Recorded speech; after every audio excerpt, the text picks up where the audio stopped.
everyone, welcome to episode number 10 of The Orbit. My name is Robbie Strazynski, and I'll be your host and moderator for the show, which is being recorded on April 6th, 2021. This episode is being released on the 10th anniversary of what's come to be known as Black Friday in the poker world. April 15th, 2011 remains a pivotal moment in poker history as it upended the online poker industry and the lives of countless individuals worldwide. From players to sponsored pros to operators to the media, the poker world stood still as the U.S. Department of Justice effectively shut down the biggest sites, including PokerStars, Absolute Poker, and Full Tilt Poker. A decade on, our memories might have faded a little, but the scars still remain. Moreover, so many new people have entered the poker world over the last 10 years, many of whom don't know the full extent of what happened that day. On today's episode, we've gathered a special group of individuals who are with us to share their unique perspectives on Black Friday. Without any further ado, I'd like to introduce this episode's panelists. In seat one, we've got Blair Hinkle, a WSOP bracelet winner and five-time WSOP circuit ring winner. Blair has over $4.6 million in live tournament earnings. In February 2011, Blair won over $1.1 million in an F-Tops event on Full Tilt Poker. 2 months later, Black Friday struck, and like tens of thousands of other players, with his bankroll locked in the online account, Blair had no idea if he'd ever see the money again. Blair, welcome to the show. Thanks for having me, Robbie. Happy to be here. In seat two, we have Eric Hollreiser. Eric was the Vice President of Corporate Communications for PokerStars, responsible for brand PR and the company's global poker marketing strategy. He joined the company as a member of the executive management team in the immediate wake of Black Friday and served for 8.5 years in that role before leaving in October 2019. Eric, welcome to the show. Thanks, Robbie. Really happy to be here. Likewise. In seat three, we have Mike Mattisell. Mike has been playing professionally since the early 1990s. In that time, he's won 4 WSOP bracelets and amassed over $9.7 million in career live poker earnings. Prior to Black Friday, Mike was a member of Team Full Tilt and one of the brand's most recognized and prominent ambassadors. Known affectionately as the Mouth, Mike has never shied away from sharing his opinions on anything and everything Black Friday related. Mike, welcome to the show. Good to be here. Good to be here. Thanks for coming. Finally, in seat four, we have Steve Ruddock. Steve is the editor-in-chief at Gaming Law Review and the content director at bettingusa.com. He's written for dozens upon dozens of media outlets since entering the poker industry in 2009. After Black Friday, he began to focus almost exclusively in the niche of U.S. gaming legalization, where he's become one of poker's leading experts and authorities. Steve, welcome to the show. Thanks, Robbie. Happy to be here. All right, everybody. So thank you very much for making the time to join me today. I'm really looking forward to today's roundtable discussion. So we're just going to jump right in with Blair in seat number one. We start off our show by revisiting what your poker life was like prior to Black Friday. Blair, why don't you start us off and give us a little background about yourself, how you got into poker, and where your career had progressed to up until April 10th, 2011. Okay. Yeah, I guess I'll start with how my poker career started. I started like a lot of people after seeing Moneymaker on ESPN. I was only, I guess, around 18 years old at the time, but started playing games with my friends, $5 cash games or whatever. Got into that. And then at that time also, online poker was kind of starting to boom. So created a party poker account, I think, a year or two after that, and we would play in the free rolls and just try and, make a little bit of money. But went off to college at the University of Missouri, and my sophomore year was lucky enough to get paired up with James Mackey, who some people know from onlinemig.com. And having him as a roommate and a coach, I started to learn all the things that I was doing wrong and learned about tournament poker and all these things. And we ended up living together, and we still travel together for tournaments now. And that's how I got started. in 2008, I dropped out of school and started playing live poker professionally, and happened to get a lucky run and won my only World Series bracelet. So that was fun. And continued to play online at that time, still traveling the circuit. And then 2011 happened, and obviously everything changed. So it was a big lifestyle change, not being able to play online anymore. But I have to say, the live games seem to get a little bit easier the years after, because everybody wasn't quite as sharp, I think, without being able to practice constantly online. So it was a big shock for sure whenever Black Friday hit, though. It was we had scares, I think, where friends of mine would text me saying, "Oh, it's all going down, like the government's going to shut it down," and then it wouldn't happen. So whenever I got the texts on Black Friday, I was like, "Oh, it's going to be fine. I'll just log on. It'll still be fine." And then that big government image popped up when you tried to open the site. It said, Yep. "You cannot visit this site. You cannot, use it." So yeah, and like you said, that was only a few months after I had won my biggest tournament ever, that F-Tops event.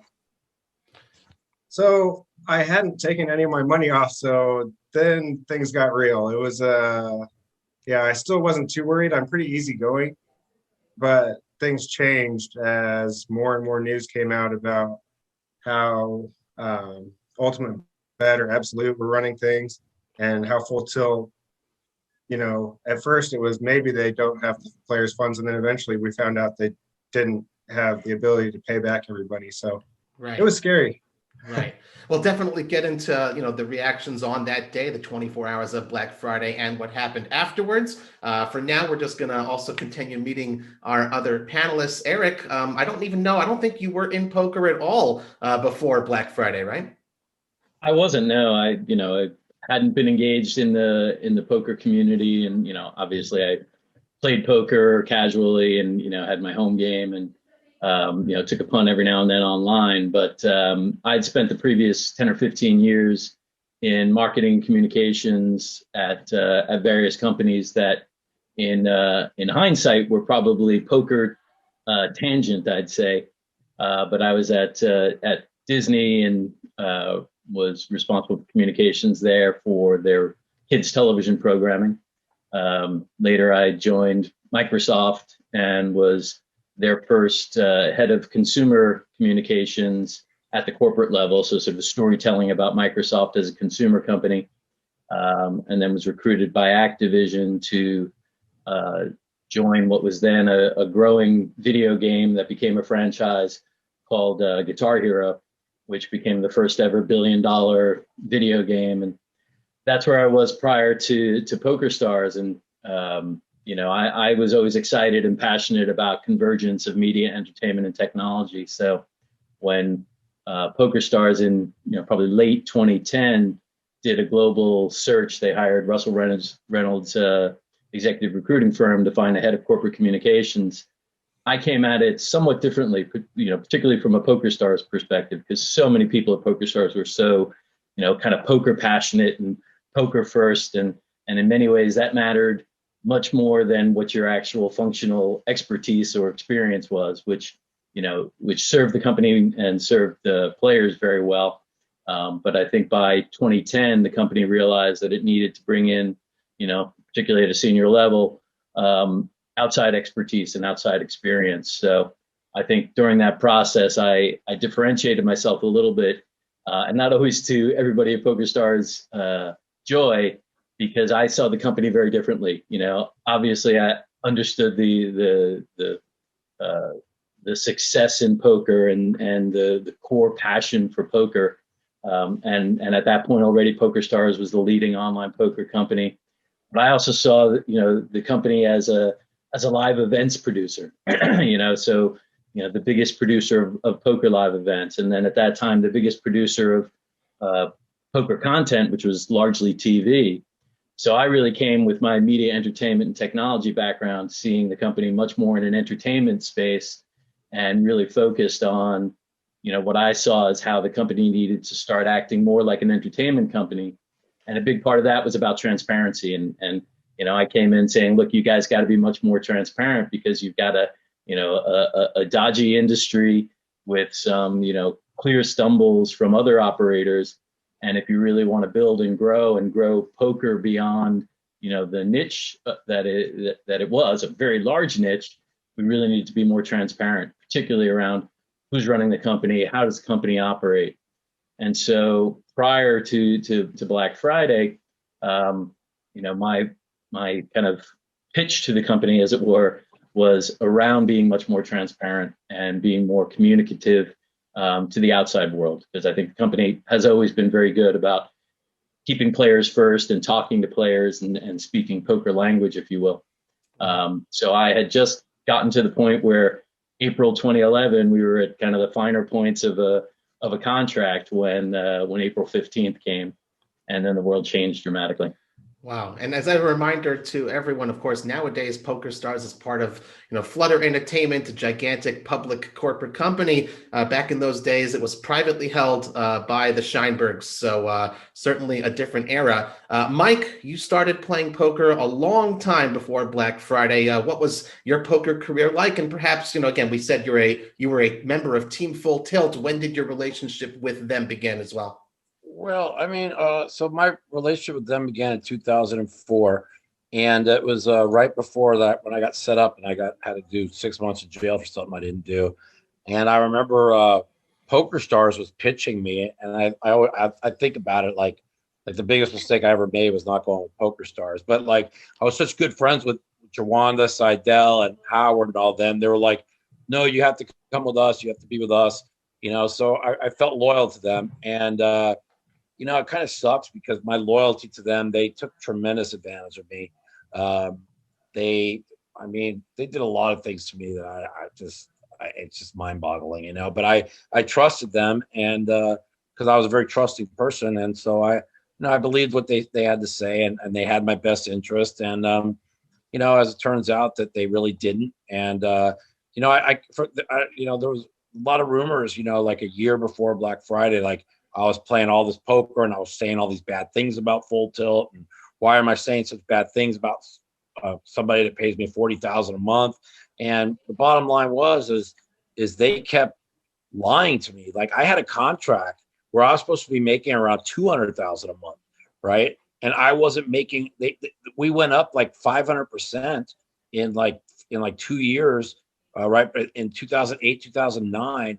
I mean, the company just blew up after I won the Tournament of Champions in 2005, and my pay wouldn't go up. And they kept saying, well, I mean, this is like literally a month before Black Friday. I went in with my lawyers. I threatened to sue them. I went to Howard's house where I was on the – see, that's why Howard could say, oh, I didn't run anything. Oh, Ray run everything. That's a fucking lie. Like every time I went over, it was always Howard and Ray making the decisions. Okay. Anybody wants to tell you different, I know for a fact that's fucking true. Okay. So all the bullshit when he started doing all those tapes, like I'm just like, I knew what the lies were. I knew what the truth is. And me and Howard were really close friends. Like we're not very friendly anymore. Like, he came on for Mike Sexton's memorial thing that I had on my podcast. But other than that, I hadn't talked to Howard. I talked to him once in like 10 years. I felt betrayed by what he did to me. And so a month before Black Friday, he's like, oh, Mike, the reason why you haven't gotten your raise and you're going to get, and he said, next month, we're going to give you $100,000 a month is because we put away $500 million because we're having processing problems. And if we ever lose the U.S. market, you'll never have to worry about anything the rest of your life. And I believed him. Did I know? And Daniel, I remember we were in Austria in 2008, right? Daniel was saying like, oh, that Full Tilt, it uses all the players' money and they're using that for advertising. And then they're what was the other thing they said that when I was in that little dungeon for restaurant, we had like this $50,000 meal, right? And they're like, I said, Daniel says you're using these fake processes. Like Daniel's a liar. Daniel's just jealous of us, blah, blah, blah, blah, blah. And everything that Daniel had told me ended up being true.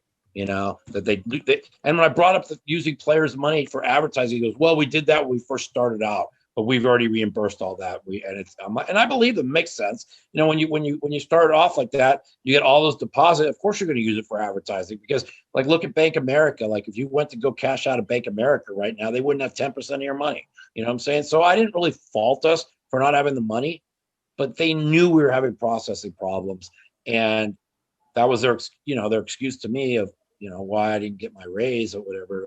They were just lying to me. I mean, these are my close friends, and I knew, like, Chris Ferguson was a good guy. I knew he was really guilty of just letting Howard and Ray run the company, and he just wanted to play poker. He just he trusted them with everything, but these people were the cheapest people in the world. I used to sit there and say so many things about them. They're like I said, why are you saying these about? I'm like, because these people lie and lied and lied, and then Black Friday happened, and everything I said about them ended up being true. My brother begged me to take my money out. He's like, he goes, the feds are coming down. The feds are coming down. I didn't believe him. Whatever. They fucked me. I had 379,000 online. I never saw again. Well, like I said in the intro, the scars certainly still remain from that day. I can't believe it's been 10 years. I mean, I think about these scars every day. I mean, to me, it's like it happened yesterday. I know it's been 10 years. It feels like yesterday.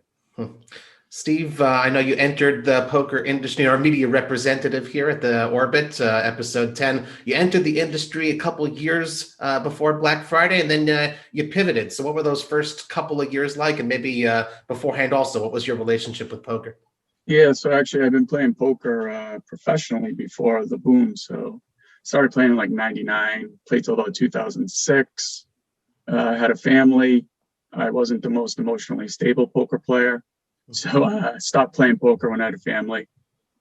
A few years later, I got back into it a little bit, just playing casually, and started just writing some articles for different outlets. And that kind of led me to the legislative side of things. So I was kind of following the goings on in the US starting about 2009, 2010. We had some minor rumblings of stuff, possibly. There was some federal talk, but never really materialized. Oddly, the strange thing was a lot of people still paid me through Full Tilt and PokerStars. So the only time I actually played online was when I needed to clear my cash out allowances for my payments for writing. So yeah, and in the lead up to Black Friday, there was some rumblings of different things, kind of like what Mike was saying. Wasn't quite as far back for me. It was probably about 2010. Some checks started bouncing when I get them from Full Tilt. Here and there, they'd always make it good and all that stuff. But there was some stuff going on. I think if we all just kind of did a little post-diction right now, we would have all the writing on the wall. It would be easy to see what was going on. But yeah, it was an interesting time. And then once when Black Friday rolled around, the world of poker media got flipped upside down. It was very strange in the lead up. Poker was getting really popular. There was a lot of writing assignments. The immediate aftermath was really weird because there was more writing assignments because everybody wanted you to cover Black Friday. But within 3 months, it was pretty tough. And I think you saw the poker media industry kind of get winnowed down at that point, where it was only a few stragglers surviving. So it was definitely an interesting time to cover the industry. Unbelievable. Yeah, certainly different times, when, you're working and you're getting paid through your PokerStars or Full Tilt account rather than a wire transfer or a check. Those were the days. It was a different industry a decade ago. We're on to topic number 2, gentlemen. It's time to talk about Black Friday itself. It's the day where everyone involved tends to remember exactly where they were at that moment. I'll start off with my little story. I was actually offline. It was already the Sabbath here in Israel on Friday. So believe it or not, I only found out when I got back to work and turned on my computer on Sunday morning. So I think I was probably the last person, tangentially associated with the poker world to hear about Black Friday. But we're not here to hear about me. We're here to hear about all of you. Let's hear your perspectives on what happened in your world from the moment you found out and for the following 24 hours. Eric, you're the button. We'll start with you. Yeah, wow. It was I don't really have to dredge too far into my memory because as you say, it was a pretty striking moment. And for me, I was in that really kind of awkward position where I wasn't necessarily affected as a player. So while I saw the FBI banner on the website, I wasn't looking at it so much from a player's perspective. I was wondering, wait a minute, I'm just about to join this company. Right. What have I just done, right? And I hadn't formally joined yet, and we were still kind of finishing things, but I had finished my work at Activision, and had a number of texts from the CEO of PokerStars at the time, and it just became a whirlwind of conference calls. I was in LA, so kind of behind by 8 hours the brain trust in the Isle of Man.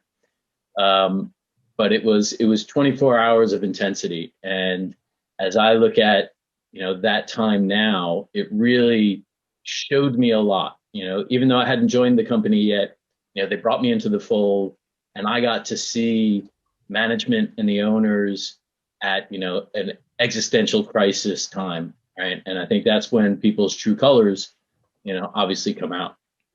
And the things that were so impressive about what PokerStars did was, the first thought was not about what's this going to do to the business. It's like, what are we going to do with players? What are we going to do with employees? We got to let everybody know what's going on. But what the hell is going on, right? So it was this swirl of trying to figure out lawyer phone calls, management calls, trying to figure out what the what was, and then thinking about employees and players and trying to communicate within a really complicated environment how to keep everybody calm. So the first thought again from management was, how do we make sure people know that we're okay? And as unfortunately Mike realized, and some of the rumors ahead of time, one of the things PokerStars always did was keeping players' money separate, and that was sacrosanct, right? It became law, and then we after Black Friday became the biggest proponents of making sure, as regulation took hold, that was incorporated into licensing in every jurisdiction. Because the way the owners looked at it was, it's not our money, right? So what we need to do is keep it separate. And they never dipped into it. If anything, it was always making sure that even when payment processors weren't paying on time, we were still topping up the accounts with the operating funds. So that really sort of showed me a lot, and made me ironically feel a whole lot better about joining the company at a time of crisis. Now, I had done a really good amount of crisis communications in my career, so also ironically, it kind of increased my leverage and my value in the company, which as an executive, that's all you can ask for, is to be given a chance to kind of show your worth. And for those 24 hours, it was challenging, and I dare say for 24 months, it was all about Black Friday and its ramifications. Yeah, and we'll definitely be hearing about that after the break with our next topic. Mike, you already alluded to it being, something that the writing was on the wall. You were suspicious. A lot of strange things were going on. So what was that day like for you, the 24 hours? I mean, I remember the call from I called Howard as soon as I saw that this had happened. And Howard was on a ISO meeting with our troops, with him and Tom Dwan. And I called him, and he's like, this is really bad. This is really bad. Right. And I'm like, again, I just played, and they paid me, and I went around the world, and I didn't even think anything of it, And, but the thing that sticks out a lot to me is the fact that I was scheduled the very next day to go to London to film this late night poker cash game. And so they go, no, we're still on tomorrow. Everything's still, all business is all good. Our everything was great to go in Europe, and nothing has changed. We're the U.S. market, but we're making lots of money. Everything's fine, right? So like we get there, and I'm supposed to film 4 episodes, right? So I filmed the first 2 the first day, and Seidel filmed with me, and all of a sudden we're at the hotel, and they're like, the production shut down for the other 2 episodes. I go, why? They're like, well, they're check bounced. I'm like, what do you mean they're check bounced? And they were like, I go, how much is it for? They're like 1.1 million. I'm like, 1.1 million? I said, the company fucking rakes 2.5 million a day. What do you mean the check? I thought, so I'm just thinking it had to do with something with the Black Friday, like they locked up the bank accounts. You know what I'm saying? I had no idea they had no fucking money at all on hand. Like these motherfuckers were. I'm gonna get pretty. I get a little emotional with this shit because everything they told me, like, oh, we put 500 million away so you don't have to work the rest of your life. That was all a fucking lie. As they fucking literally took 4 million that they didn't pay me, that they should have paid me. Just some fucking lies, right? And everything about the money they had, like they didn't have. They had like 60 million on hand.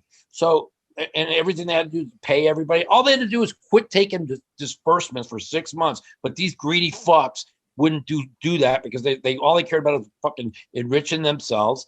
And it's there's a lot I could see. There's so many things I could get into. I mean, so many things from the greed of like, so the criminal that stole 100 million from the payment process, like 100 from Full Tilt, another like 120 from PokerStars, like the people with Full Tilt, like Howard, and then they called the police on the guy. Like, what do you think's going to happen? Of course, the guy's going to turn everybody in. You fucking morons. You take the $100 million loss and you move on. You're raking $2 million a day in 6 months' time. You got nope. They had to, they went to the authorities about the guy stealing 100 million. And what did the guy do? He took the 100 million and he's out of jail. He's living a great life because what did they do? He turned everybody in. How they process the payments, how they do everything. This is just poker 101. Like, these are poker players. Like, really, you're gonna like call the authority on the guy that took 100. What do you think he's gonna do? He's gonna turn you in for how they illegally processed everything. It was just so ridiculous, man. This is what happens when you have a company that's making $2.5 million a day in rake, and you don't hire a CEO and pay him $5 million a year. You let a moron like Ray Bitar or a moron like Howard Lederer run a fucking billion-dollar company. I had a point in this company, and the point was worth $4 billion, whatever. I mean, $4 million a point or whatever it was, and I was 440 million a point. My net worth was worth zero overnight. Overnight, 24 hours, and I had to learn. Like, it took me like till like December of 2011 to even start playing poker again. I had all my money. I had 400,000 like on Full Tilt, and I was a degenerate gambler, so I blew through like a lot of money. I would bet 10, 20,000. I didn't give a fuck, Right. And but I mean, I have called my friend Kevin to stake me in the end of 2011, and then I got back on my feet. There's like so many things, like even the fact that into being in 2012, I was literally opening up a site with the Mizrachis called Get Lucky Poker, and we were going to fund it on Bitcoin. I had $10,000 worth of Bitcoin at $27 a coin, right? And I had this company, and I got attacked online. They threatened to kill me. They're like, oh, you fucked it. I wasn't even involved with Full Tilt. I just worked for them. You fucked everyone in Full Tilt. Now you're opening another Ponzi scheme, Bitcoin, this Ponzi scheme. And they're like, oh, we're going to kill you. And I'm just like, I'm too nice of a guy. So I just sold everything and took the loss. I put 10,000 in Get Lucky Poker too. Anyway, that 10,000 in Bitcoin would be worth 186 million today. So, and this is what the poker world did. So this is all what Black Friday did to me too. It's it costed me like over 100. I mean, where I have to, for me to have to work when, as much as I've done for poker, and I have to worry about working and playing poker again. And at my age, it's just disgusting. So you can't help. I do feel bad. Obviously, anyone who listens to that can't help but feel bad. 10 years ago, it was a horrible time. There's no skirting around it. And part of the reason that piece of shit, fucking Ray Bitar, he fucking got married to a supermodel. This guy's the fattest, ugliest piece of shit. Got married to a supermodel like 3 years ago in a $3 million wedding, but he was crying poverty. They all put the money away. Don't think they didn't. They all put the fucking money away. They didn't give a fuck. They didn't give a fuck that I didn't have a quarter to my name. They could give a fuck. And so I do want to say that, part of the reason we have Mike again on the show is because, like, we've said, he was member of Team Full Tilt. He had an insider perspective, and he wasn't the only one. There were a lot of tell you guys. There were many things I could tell you guys. I don't even know where to begin. So there were obviously a lot of, sponsored pros as well, people who depended on the company, their checks bounced as well. So it's just, representative in a way to sort of see that side of it and how people reacted. Steve, on your end, what was the 24 hours like after you saw and you heard the news? Yeah, so actually, I was probably one of the first people in the U.S. to find out. One of my employers over in Ireland messaged me really early in the morning. He's like, "Hey, can you log into your Full Tilt account?" And I logged in. I went, "Yeah, I'm able to get in." And he's like, "Go check the website." And went on the website, saw the DOJ thing. I'm like, "Hey, I'm going to transfer you whatever money's in my account right now." And I was able to transfer him the money, and he cashed it out early. So he actually got the money out pretty early. So I was kind of one of the lucky ones. Wow. Not that I had a ton of money in there. I wasn't a player at the time. But yeah, the immediate change. So I think kind of as I alluded to earlier, what you covered changed overnight. It was no longer a man wins poker tournament. It wasn't the feel good stories anymore. It was, how does payment processing work? How does this happen? What kind of segregation do the sites use? There was some, and like I said, there was some breadcrumbs that if we just maybe paid a little bit closer attention. So one of the early poker companies got sold to another company, and in that sheet, in the balance sheet, they had 35% of player deposits on hand. So there were some signs that this was how it worked. It was just one of those things that nobody wanted to pay attention to it, because I think if you did, you would have started worrying a little bit more. So we all kind of turned a blind eye to the little red flags that popped up. But as a media person, it was night and day from what people wanted covered. And I think that's what really pared down the media side of it. You just couldn't write, "Hey, here's the promo code for Full Tilt Poker. Here's this site review for this." It was all about, what do you know? What can you find out? Can you read a law? Which most of us can't. So it was a very jarring experience.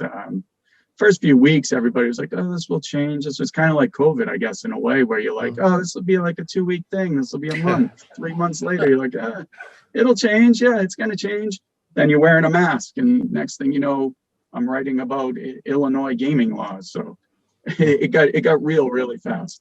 Wow. And Blair, of course, you also said it got real really fast. Again, you had that money in the account, and all of a sudden you can't access the site. Can you tell us about that 24 hours? Yeah, I mean, mine was pretty boring because, like I said, I'm easygoing. I was pretty laid back about the whole thing. I was out just playing disc golf or something and got like 15 text messages. And I got home, logged in. I was like, all right, well, like I said, I saw that, and the DOJ stamp or the FBI stamp or whatever was on the sites. And I was just like, whatever. Like, I'm sure that these companies have been upstanding companies. Everybody knows they should just keep the players' funds separate from, the business side of things, because why wouldn't you? You could take that money in a separate account and just earning the interest on it would be plenty of money. That was my thinking. And I want to say I really have appreciated Mike's insights on what was going on at Full Tilt, because for me, it really didn't change much that day. I was just thinking, okay, well, I'm going to go. Like, I already had live tournaments scheduled to go to. I hadn't withdrawn hardly any of that money, but like I said, I wasn't worried. So it took a few months for things to really set in for me. That first day, I really didn't care too much. I wasn't worried yet. And as Steve was saying too, like he said, you just kind of blew it off. Like, oh yeah, everything's going to be fine. And then things started to set in a little bit later, and then the worries started to come. Unbelievable. It's crazy to think, of course, what we know now 10 years later, but in the moment, it's interesting to revisit what our thoughts were that day. Gentlemen, we're going to be taking a short break, and we'll be right back after these messages to find out what it was like right after Black Friday.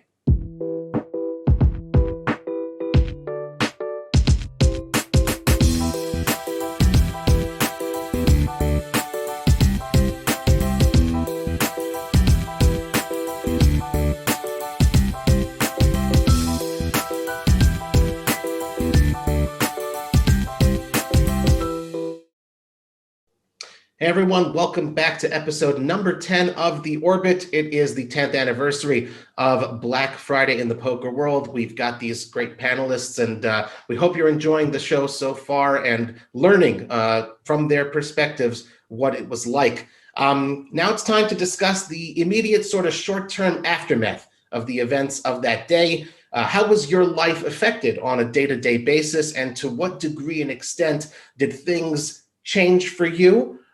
We've kind of sort of already started scratching the surface there, and now we want to hear from all of you. Button moves to Mike. Mike, your first to answer the question. Yeah, I mean, my life changed so much because they paid me $40,000 a month, and I fucking blow $50,000 a month betting sports, and then have to pay back the $10,000. So then I'd get 30 the next month. So then I wouldn't bet as much that next month. So I'd catch up. And so, I mean, I didn't like, it was kind of stupid. Now, the only thing good that was going for me is the girl I was dating at the time told me this. She wanted me to start saving those checks, right? Because you never know. So I used to lose so much money playing online poker because I'm a regular, anybody who knows poker knows that online and live are so different, right? So, but part of my job was to play in the biggest games at full tilt. So I just got sick of blowing whether it's blowing it in sports or blowing it online.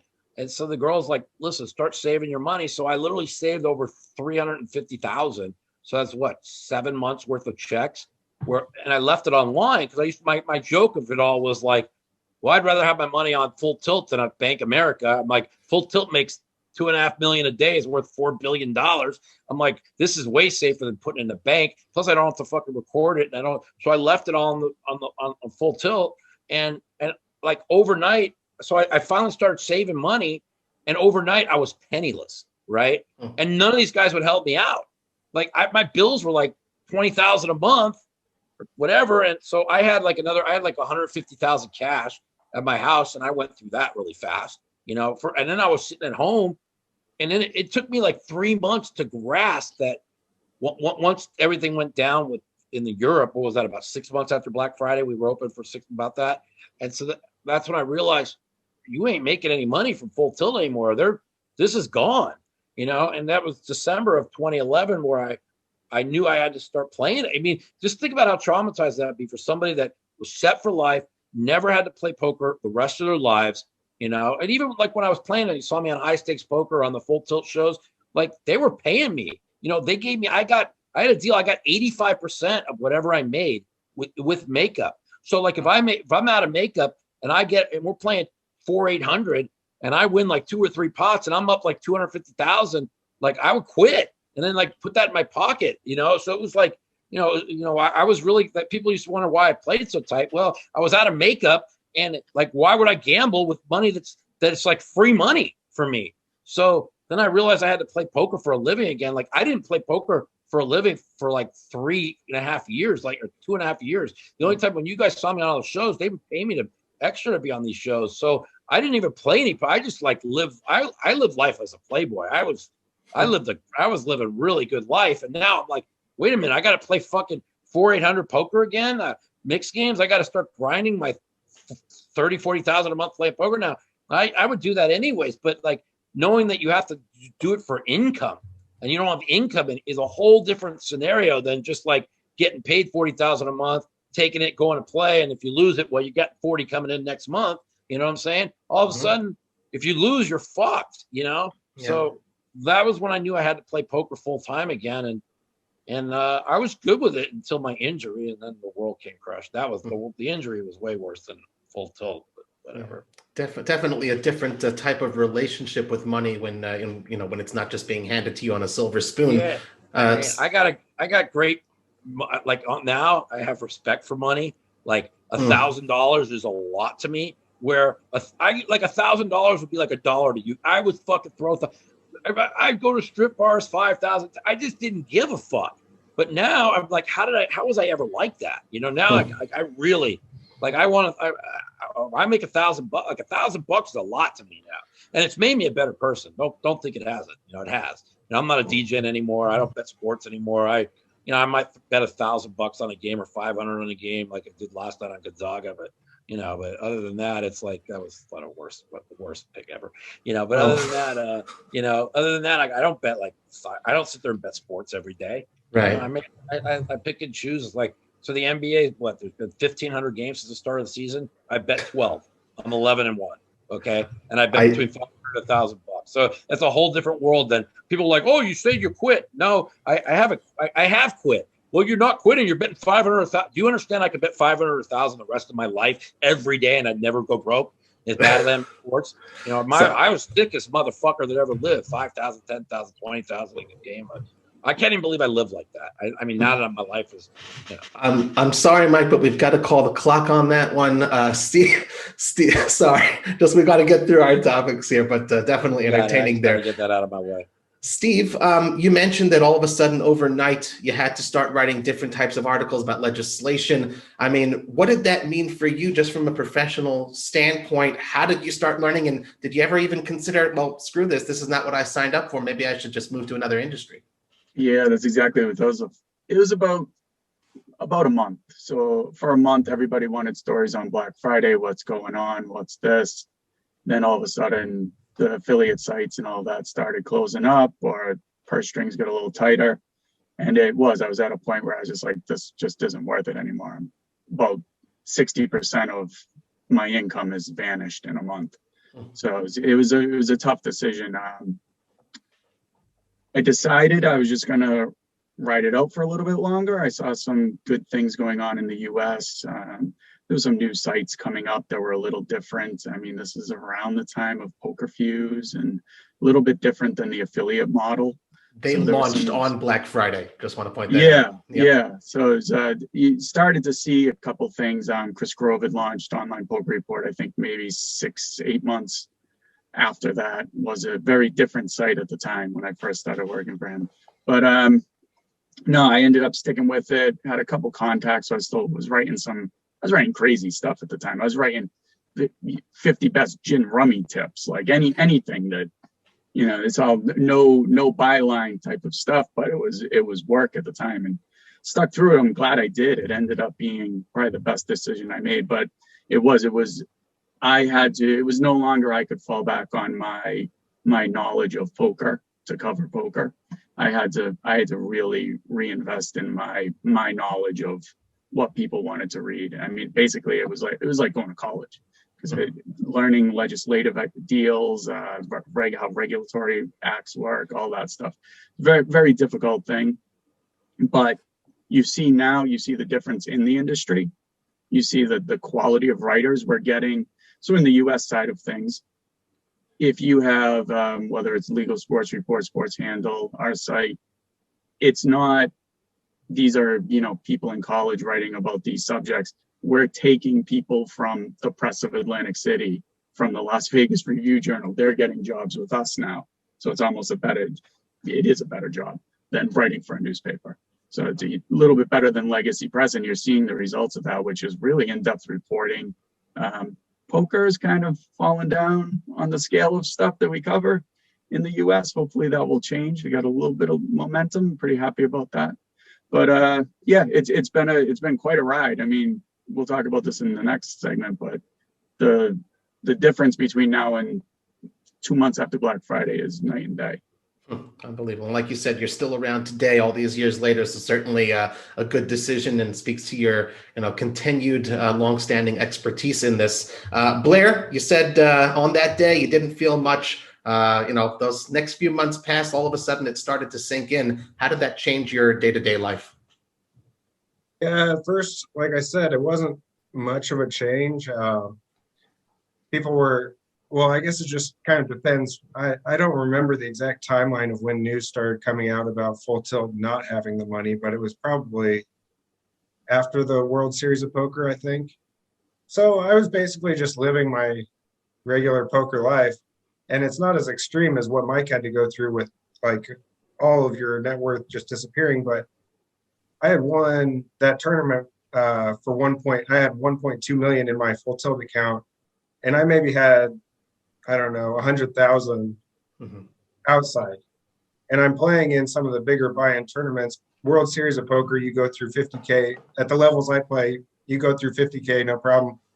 And I was backed at that time, which was a good thing, because as Mike was saying, not having to realize situations when it's your livelihood and income versus when you're backed, it's a lot different.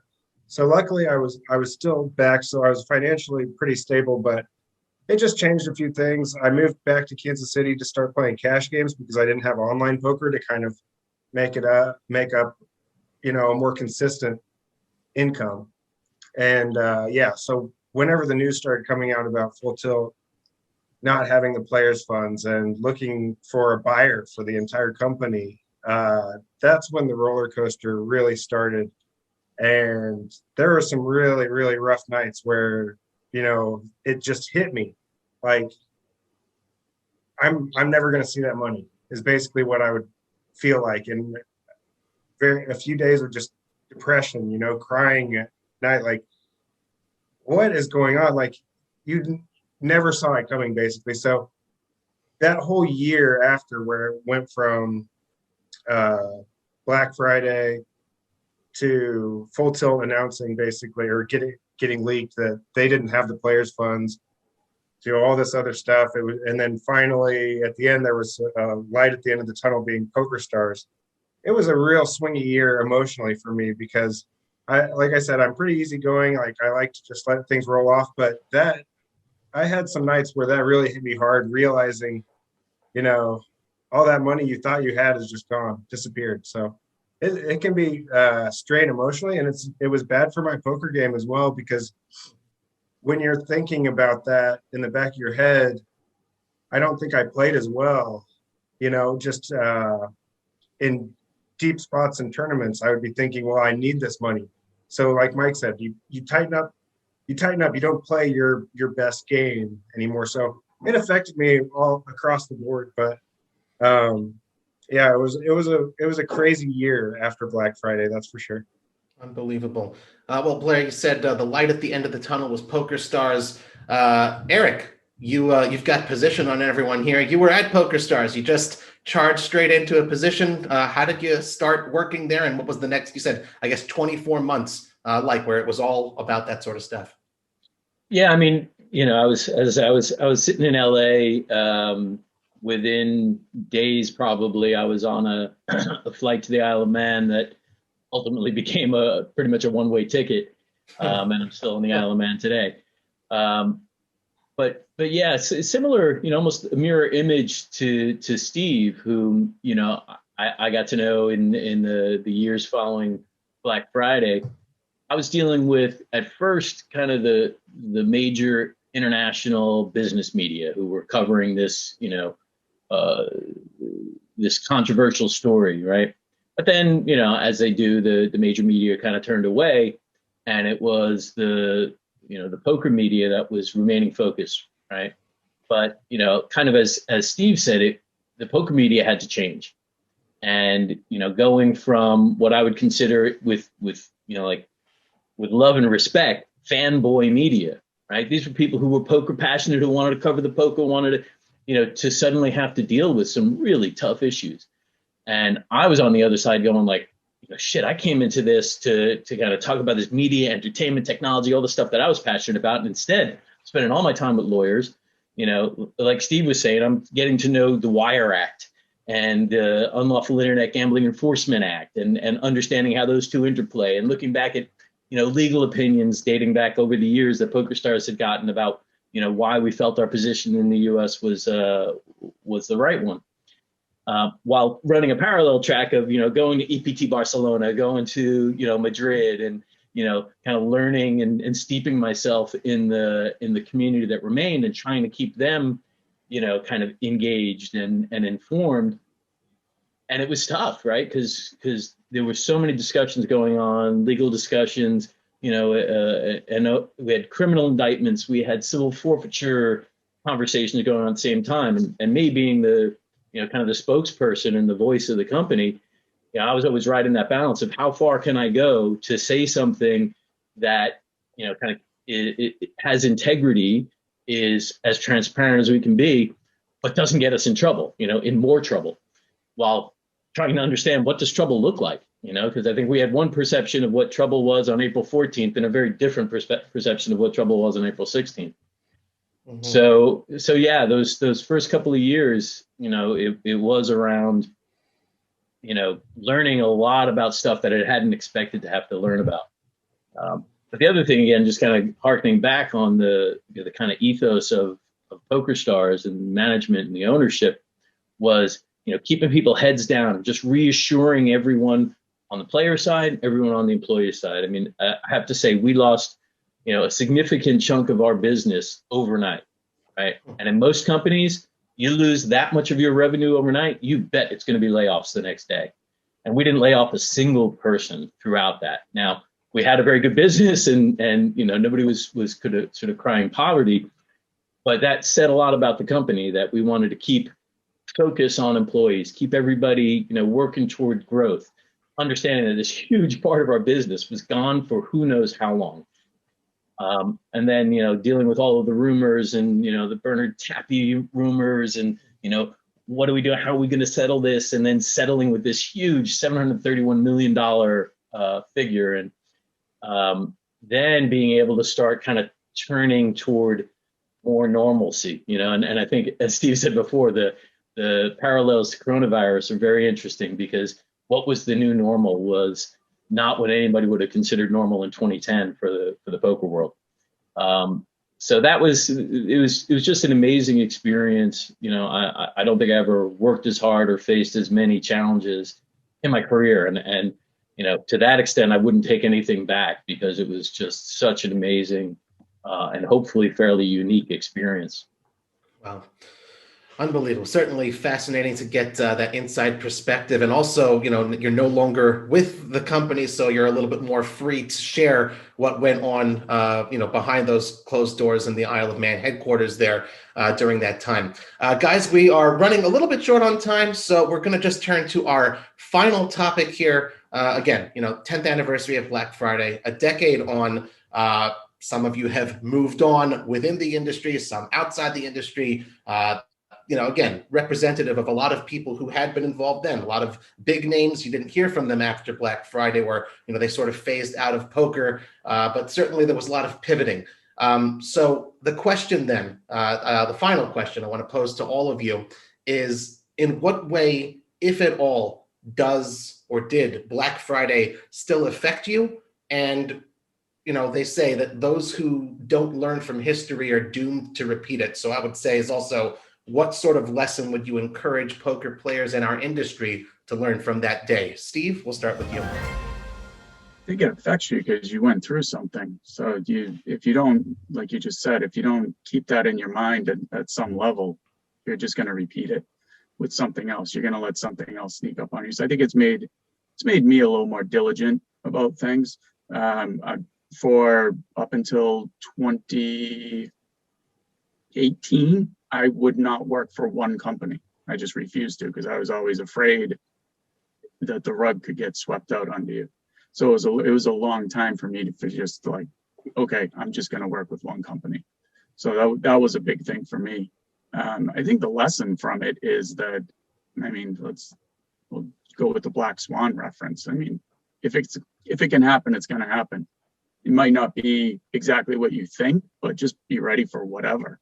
In my current role, nobody expected PASPA to be overturned for sports betting. So that was something in 2016 nobody would have bet on. Even about 6 months before the Supreme Court took the case, nobody expected that. They'd be like, no, it's never going to happen. It's never going to happen. And it happened. And here we are 2 years later, and there's 25 states with legal sports betting in the US. So it's just one of those things where whatever you think, just be ready to adapt, be ready to change, and don't get stuck, in a rigid mindset where you're not willing to look at the different possibilities on what can happen. Fascinating.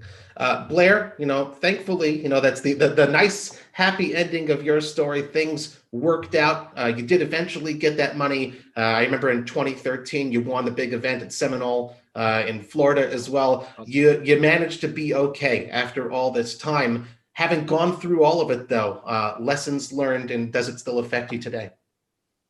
I don't think it affects me too much today, but I will say that month, I think it was about a year after Black Friday, where it sounded like PokerStars was going to come through. As I said before, that roller coaster emotionally, while it was really tough, I do think it made me stronger. Maybe a little bit more negative for a little while, maybe pessimistic about things, but it was good because it's, as Steve said, it's an experience. You need to learn from it, grow from it. And I did get fortunate enough that PokerStars saved the day. I did receive all my money, even though it was probably almost 3 years later after I won the tournament. The DOJ finally sent the check to my account, which that was a good day. That, even though it was 3 years later, that was probably one of the best days of my life, because getting to see all of a sudden check my bank account and bam, like there, it's finally, it's mine. I don't have to wait anymore. So that was cool. And I've had some more poker success. I'm still playing poker. Very skeptical about the online sites that we have available here in the US. So I would love it if, just like sports betting, we could get those regulated legal sites back here in the US. That would be awesome, because I do play a little bit online, but not being able to play this last year live, I kind of forced to play online. So I'm keeping very little money though on the site. So if I win any money, I try and keep it off of there. But I'd say I'm a little more cautious, but definitely stronger from that whole experience. As crazy as it all was and as rough as it was at the time, I feel like I learned a lot. So, that's just the way you got to go through life, I think. For sure. And from the player's standpoint, you're certainly not the only one in that boat who learned some serious lessons. Eric, you're no longer with PokerStars. You've got your own company, Ace Hollreiser. I think I got the name right there. What lessons did you take from the experience? And, does Black Friday still affect you outside of the industry at all today? Yeah, I mean, I think it all big, meaningful experiences, alter you in some way, right? I was lucky to be with, kind of the white knight of that time. So, I think the way it affected me was actually more reaffirming than anything else, right? I learned that, yeah, you need to trust your values and act ethically and always try to do the right thing. It's not always clear, particularly, in online poker in 2010, 2011, the right thing wasn't particularly clear. But if you trust your values, act ethically, more likely than not, you're going to end up okay.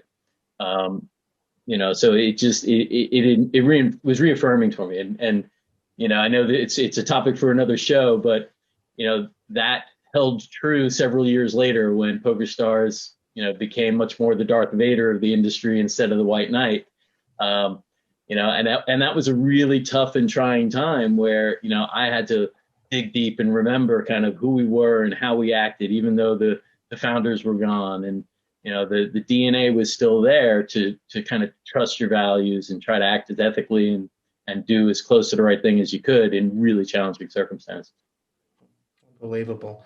Mike, you're the last person to answer here. I know your autobiography, Playing Poker with the Devil, man, if your last 10 years alone since Black Friday, you've gone through so much, an incredible roller coaster. I got a new book coming out, man. It's like, it's crazier than check raising the devil. It's called Poker, Pain, and Politics. So all three made me a better person. But, the key is what we're talking about is like the thing that I did the worst after Black Friday is, and I tell people all the time, is victim mentality. Okay. It's like, why me? How am I broke? Why did this happen to me? Then the injury happened. Like, why me? And nothing really. And I struggled all the way through to almost 2018 to finally get on my feet. Now, I play the I'm broke part online because that's just what I like to do, because then I owe very little money now, but I just don't want to hear it. You know what I'm saying? So I got sick of being why me. I got sick of fucking victim mentality. I got sick of blaming everybody for my injury and everything that happened to me. And I started saying, this is the life the hand you're dealt. Start, have faith in God, stop, and just go out and don't blame anybody, and if you do that, you're going to live life good, and it's made me a better person. I was like in a roundabout crazy way. I know it sounds crazy. I should have had 100 million 80 times, whatever. But you know what? I respect money now. And so, if I would have had 100 million, who knows? I'd have maybe gone back and started doing drugs. Who knows what I would have done? I could end up dead. Who knows? So you look at it in a glass half full, half empty kind of situation, and you respect the fact that, hey, even like Blair. I mean, it's funny. I thought you had won the 2013 tournament in Florida, because that was like right. That was like the last tournament I played before my injury, like big tournament. I finished 53rd in that event. And I remember I was getting staked down there and I was crushing and I was back on my feet. You know, I was back on my feet. I'm like, okay, I got I'm a millionaire again. Black Friday is behind me. And then the injury came and then I lost everything with that. And it's like, and I really did have victim mentality for at least 3 years after my injury. You know, like there can't be a God. God wouldn't do this to me, and that was my mistake. You know, so my thought process is learn from like the degeneracy of gambling like a madman. Because you never know when you're going to lose everything. So you got to save money. You got to be careful. And I've told so many young kids, it's like I'm like whenever they make scores, I'm like, dude, $1 million scores are not easy. You got to take that money and fucking keep 100,000 and put 900,000, invest it. Don't end up like I did. And so the good news is yeah, I deal with my pain, I deal with my situation, but I'll never go broke again. Like there's zero chance I could ever go broke because I got value for money now. So in a roundabout way, as crazy it sounds, it made me a better person. It's a great sentiment and certainly a good positive note on which to end this show. That's all the time we have for today. I hope you've all enjoyed watching episode number 10 of The Orbit. I want to thank our panelists again, Blair Hinkle, Eric Hollreiser, Mike Matisow, and Steve Ruddock for joining us. And we'd love to get your feedback. So please be sure to use hashtag The Orbit when sharing or leaving us a comment on Facebook, Twitter, and all your other social media outlets. I'm Robbie Strazynski, and we'll see you again next time on The Orbit.